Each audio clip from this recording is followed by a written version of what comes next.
Tantor Audio, a division of Recorded Books, presents The Path of Paganism, an experience-based guide to modern pagan practice, by John Beckett. Foreword by Christopher Hughes.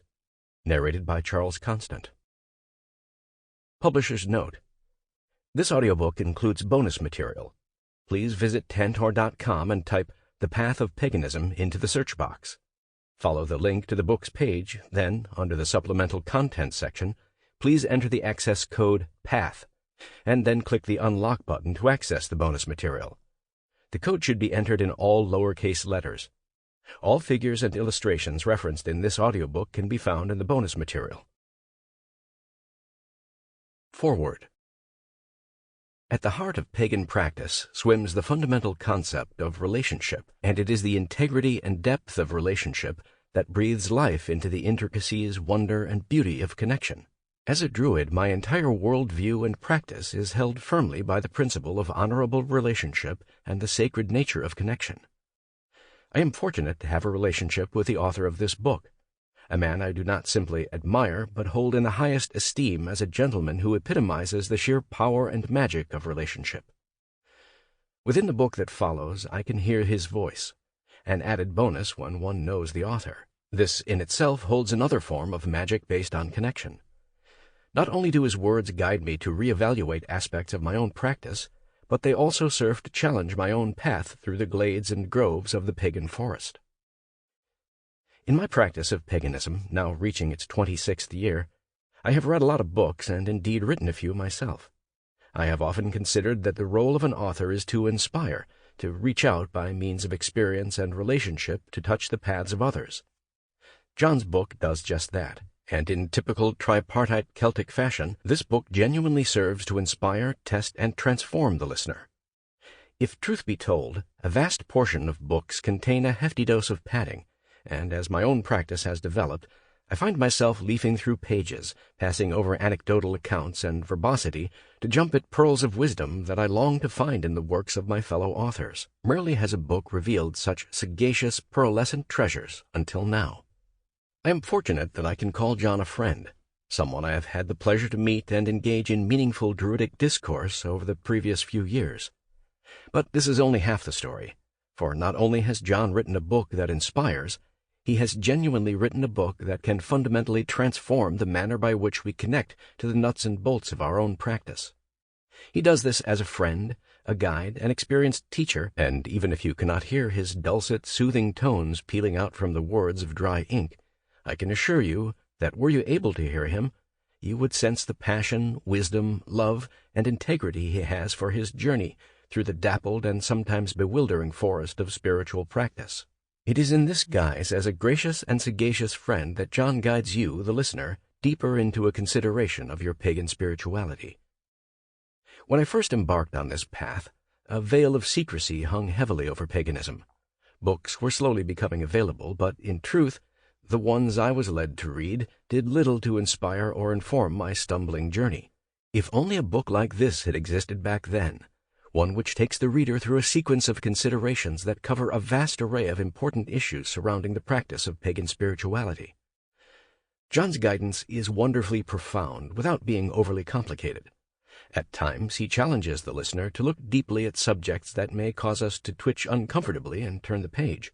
He tells us what to do with that information, how to be a pagan and not just how to think as one.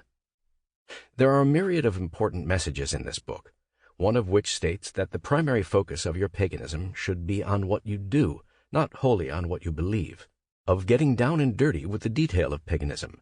There are no spells here, no exercises thrown together for the sake of word count, but a gentle questioning and exploration of the very principles that bring vibrancy, life, pain, joy, and beauty to pagan practice. Contained within the book that follows is a reflection of John's personal story through the human condition. It is from that platform of having been there and done it that John serves to inspire his readers. Paganism has the power to answer the big questions in life, but first we must figure out what those questions are and why they matter. John helps us to articulate those questions and then serve to answer them meaningfully. To find meaning, this is a theme recurring throughout this book, John asks us to consider that whilst religious experience is important, Experience itself is literally meaningless unless we have a belief structure by which to interpret it. This leads to a sense that we are part of something greater than ourselves, allowing us to become our better selves. Another Beckett pearl of wisdom lies in his exploration of authenticity and genuineness. He asks that we always credit our sources, never pretend to be something we are not, and steal from the best. I intend to steal from the best. There is deep wisdom in the book that you are listening to, wisdom enough to not simply inspire but affect the integrity, depth, and expression of your paganism. John really has been there, done it, and bought the t-shirt. His journey through turmoil, discovery, and wonder is laid before you, and his insights are worth their weight in mead.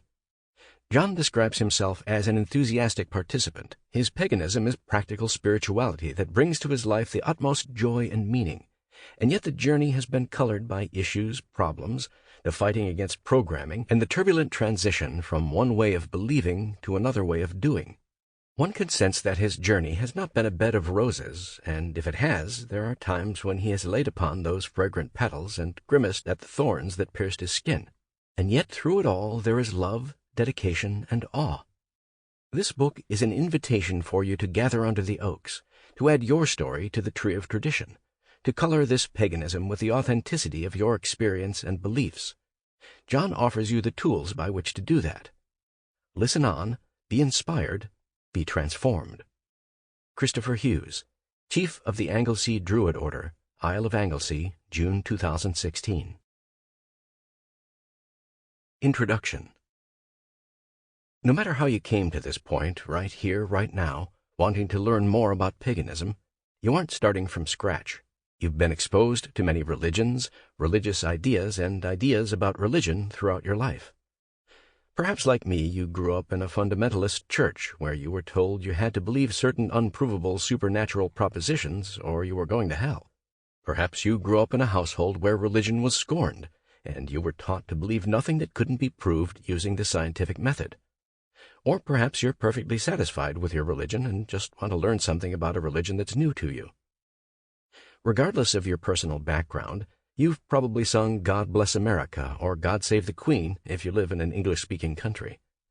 You've heard stories of Moses, Jesus, and Muhammad.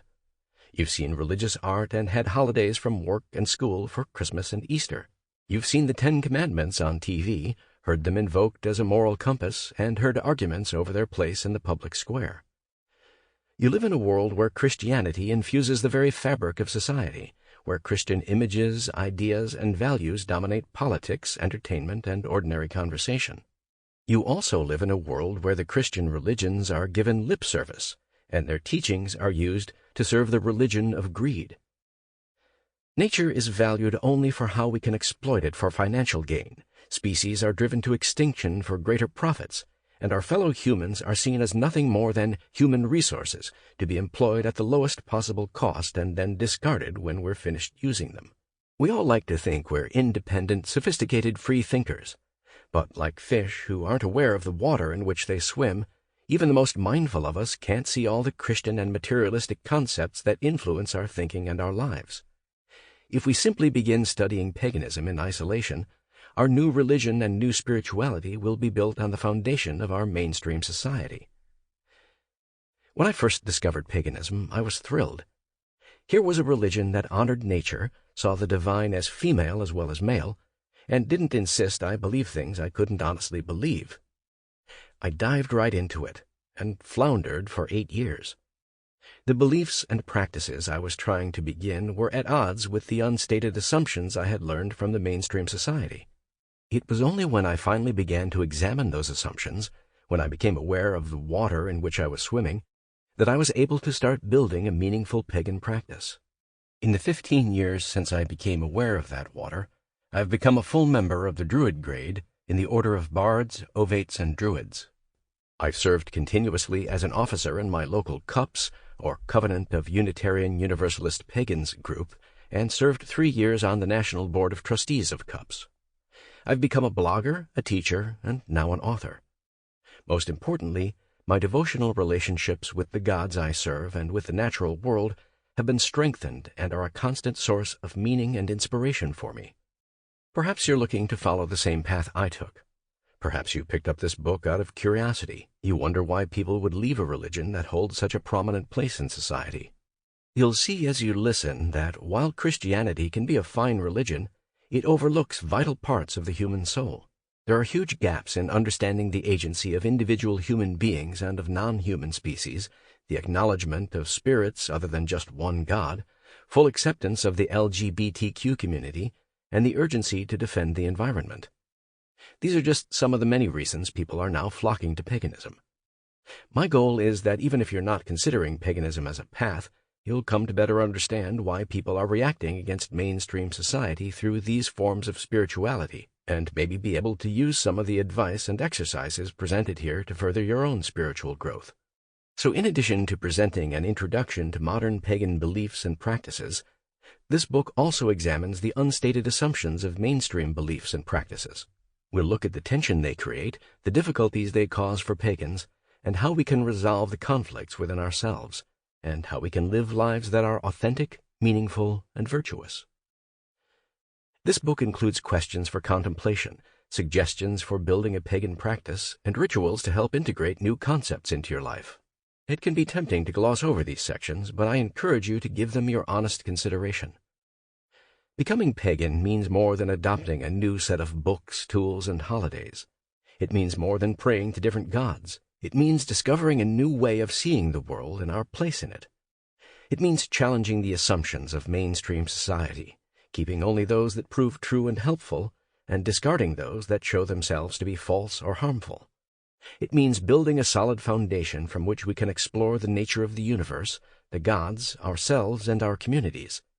It means learning to form and strengthen good relationships with all of them. Most introductory pagan books begin by diving into their particular flavor of paganism.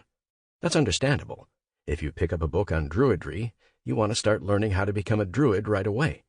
If you buy a book on witchcraft, you want to start practicing witchcraft as soon as you can. There's nothing inherently wrong with that approach, but this book takes a different path. Part 1 will discuss the foundations of modern pagan religion, of nature, the gods, and our ancestors. Part 2 will cover what we do with that foundation, daily spiritual practice, devotion, and dealing with the sometimes unpleasant realities of life. Part 3 will introduce intermediate-level practice and the work that goes into pagan leadership, and Part 4 will cover what to do when you reach the end of the instructions. This journey is not easy. Nothing worthwhile ever is. But it has proven meaningful and helpful to me over these many years, and I trust it will for you as well. Shall we begin? The purpose of religion. For most people in most of the world, for most of history, religion has been so tied up in basic questions of group identity that changing it has been something most people have never considered. These are my people, these are my ancestors, these are my gods. This is who I am. Despite that, the two largest religions in the world, Christianity and Islam, are religions with a definite beginning that have grown by conversion. It's one thing to convert under the pressure, sometimes subtle, sometimes not, of missionaries and evangelists. It's a very different thing to realize that the religion into which you were born does not match your beliefs and your values. Many people who find themselves in this position stay in their birth religion anyway. Sometimes they ignore the teachings they find offensive. Sometimes they actively seek to change them. Some abandon religion altogether. Others become seekers, exploring the religions of the world to find the one that fits them best. Some know exactly what they're looking for, some have only a vague idea, and some know nothing other than they're looking. There are 5 main needs or purposes we seek to fill with our religion. Religion helps us deal with the human condition. Despite the unsubstantiated claims of biblical literalists and the naive fantasies of pagan romantics, there was never a time when people lived a life of ease in a garden or a forest where food was always there for the taking and everyone lived in peace. Life is hard, and it has always been hard. Obtaining adequate food and shelter has always required work and has never been certain. Disease and predators have always been present, usually much more prominently than they are today. People have always fought over resources and claims of dominance, and at the end, death always awaits.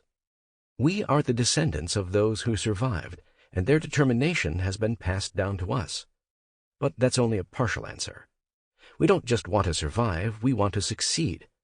We want to live lives of meaning and joy. Religion helps us deal with life's pain and complexity. It helps us answer the big questions of life. Where did we come from? What happens when we die? How should we live? What is good and what is evil? What is good and what is better? Theologians, philosophers, and ordinary people have contemplated these questions for as long as we've been human. These are hard questions, but if you want to live consciously, if you want to be awake, they are questions you must contemplate. Even if we try to avoid them, they won't go away. They sneak into our minds when faced with difficult decisions, in the middle of the night, at the death of an elder or even a pet.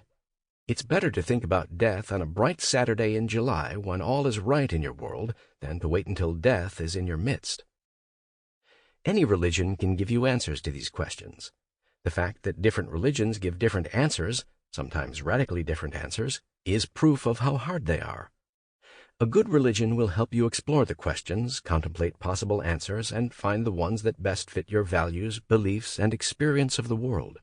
Good religion will give you tools for living when there are no answers. Religion helps you become a part of something greater than yourself. Contemporary Western society is very much focused on the individual. Ironically, this emphasis on the individual has uprooted our identity in our wider society and made it much more difficult for us to know who we really are. This makes us susceptible to the evil sorcerers of marketing who want us to find an identity in the products they have for sale. Religion helps us be part of something greater than ourselves. We may be small, but we are part of a community that is larger and stronger. We may only know our parents and grandparents, or perhaps not even them, but we are part of a heritage that goes back millions of years. Our lives may be brief, but we are part of families, communities, and religious traditions that will be around long after we're gone. What happens to the individual consciousness after we die remains a mystery. What happens in this world is not. We live on in our deeds, we live on in the memories of those who knew us, and we live on in the families and communities that continue for many generations. Religion helps us become our better selves. We need not subject ourselves to guilt and shame to acknowledge that we do not always act in accordance with our highest values. We have millions of years of evolution telling us to do what feels good now. Sometimes that's great. Other times we choose what is easy over what is right. And sometimes the situation is so complicated that we don't know what's right because we haven't considered all the factors involved. Any religion can give you rules to follow. A good religion will teach virtues and values, what is right and fitting, what works well. A better religion will teach you how to embody these virtues and values on a daily basis, so when you're faced with a difficult situation, you know how you want to respond and you will. Religion helps us understand religious experiences. Many of the world's religions began with an experience. Yahweh spoke to Moses, Saul had an experience of Jesus and became Paul, the Buddha sat under a tree until he was enlightened. What was unique about these experiences is not that they happened, or even that they were especially powerful. What was unique was what the recipients of those experiences did after they had them. Religious experiences still happen today. Sometimes they're dramatic, more often they're subtle. But these experiences are literally meaningless until we interpret them. Religion gives us a framework for interpreting and understanding our experiences, offers practices to reinforce them and to repeat them, and makes practical suggestions for implementing them in our ordinary lives. Pagan religions do all these things, and they do them from a perspective that honors nature, the gods, our ancestors, and our own unique place in the world. Learning. Helical, not linear. Throughout our lives, we are told how important it is to get a good education. Whether we want to or not, we're sent to school for at least 12 years and usually much longer. We're told we can't get a good job without the proper education.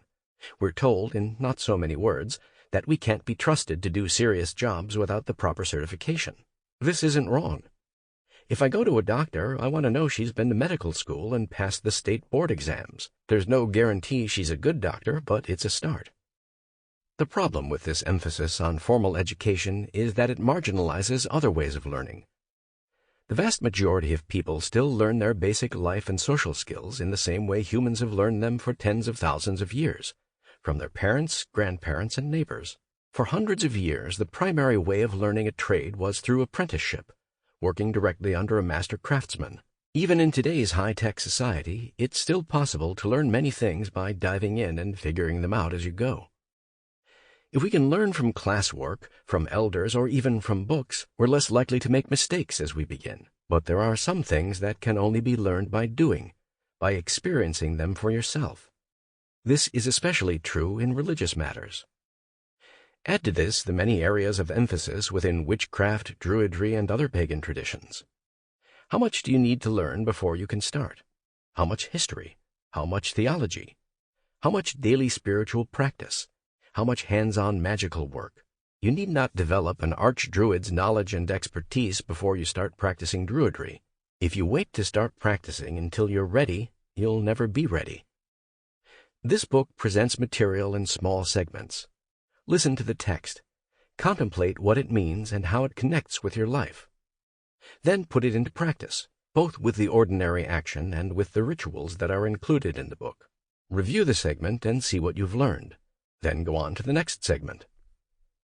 Over time, both within this book and in your wider life, you'll find that learning to be a pagan is not a linear experience.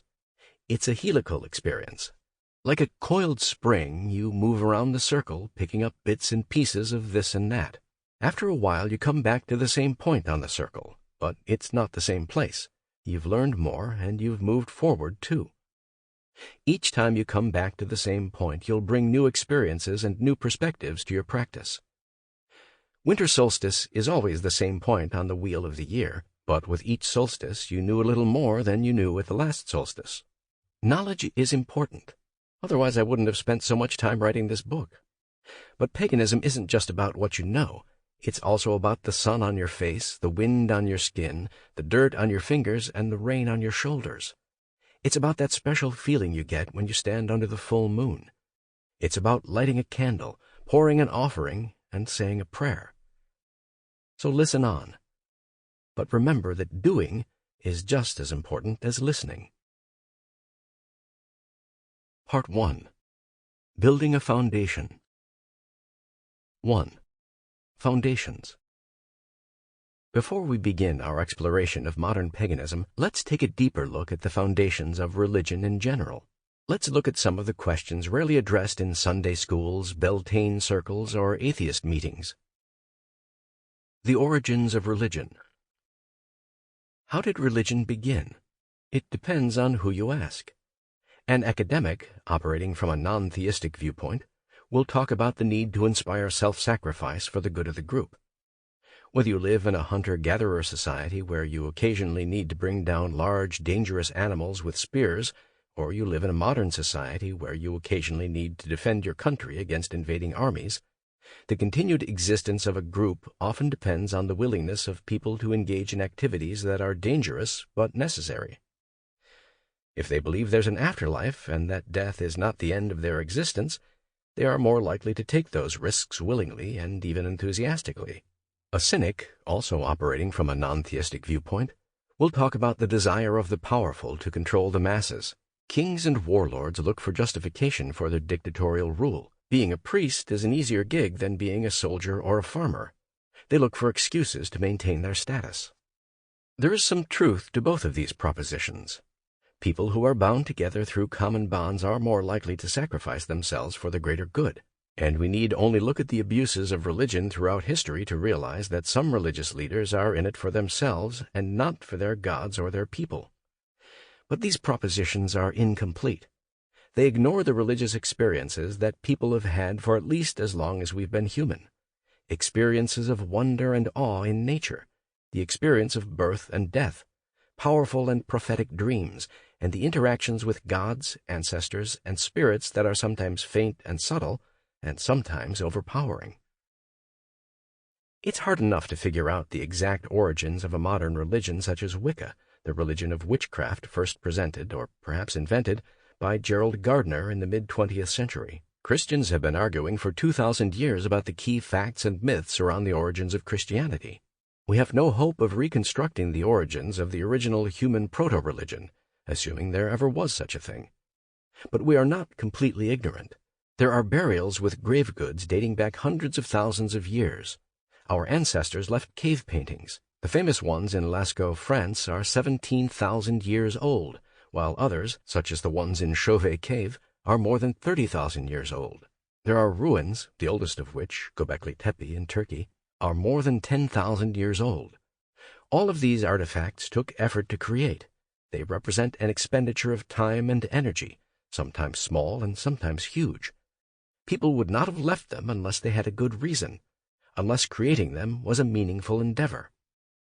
Our modern culture likes to think of ourselves as advanced and sophisticated, perceiving previous cultures as ignorant, primitive, and unevolved. But it's important to remember that biologically, we are identical to the earliest Homo sapiens sapiens, humans as we've been for at least the past 100,000 years. We're them and they're us. When we stand outdoors at night and look up at the full moon, we are doing what people have done for thousands and thousands of years. When someone dies and we contemplate our own impending deaths, we are doing what people have done for thousands and thousands of years. When we feel moved to speak to the gods, to ask for their help, and to express our thanks for that help, we are doing what people have done for thousands and thousands of years. The social scientists and the cynics aren't wrong, but they overlook religious experience. Organic religion. Imagine that through some magical, mystical occurrence, all religion is suddenly gone. Churches, mosques, temples, and sacred groves disappear. Religious texts, commentaries, and literary references to them vanish. Religious music and artwork are gone. Devotional altars disappear, and holy days are simply work days.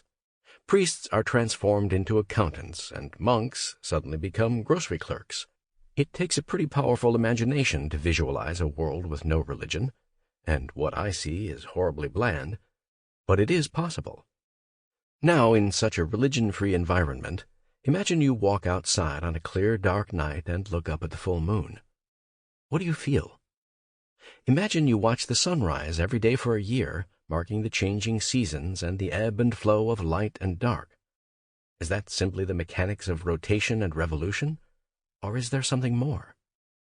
Imagine you experience the birth of a child or the death of a friend, and you contemplate your own birth and death. Imagine you dream of a long-dead ancestor. Imagine you realize the benefits you enjoy because of their lives and work. How might you respond to that realization? Imagine you live in a place and it becomes yours, not in a sense of possessing it, but in a sense of relationship. Your home, your mountain, your trees, your city. How might you honor and strengthen that relationship? Even if religion were to completely disappear, it would quickly return because people have religious experiences all the time. This is organic religion, a religion not of doctrine but of experience, not of rules but of relationships, not of the intellect but of the soul. Beliefs would flow out of those experiences as people attempted to interpret them and understand them. Practices would arise as people attempted to facilitate further experiences and live in alignment with their interpretations of them. Before long, people would be writing and talking about their new organic religions. Some would begin practicing together. Beliefs and practices that were most helpful would spread, and those that were less helpful would fade. Practitioners who were especially dedicated and especially skilled would be consulted for advice and assistance. Before long, organic religion would yet again evolve into organized religion, and contrary to the knee-jerk reaction from some, including many pagans, that wouldn't be a bad thing. As with every other human endeavor, religion in the present draws on the wisdom of the past. There is no need for everyone to invest time and energy into reinventing the wheel of religion. We can draw on the wisdom and teachings of our predecessors, build on them, and leave a stronger, more vibrant tradition for those who come after us to do the same. Organized religions begin to lose their effectiveness when they move from spreading best practices to enforcing orthodoxy. When the affirmation of past beliefs becomes more important than the facilitation of present experiences, a religion loses its organic power. In a religious-free society, it will begin to lose members and influence, setting it on a death spiral that may be long, but that is certain. The modern pagan movement is one example of what happens when those who are tired of lifeless religion return to organic religion. How do we know what we know? So much of what we think we know is no more than casual assumptions. When we're very young, we accept what our parents tell us as fact. We know them, we trust them, and they've always been good to us. Sample complete. Ready to continue?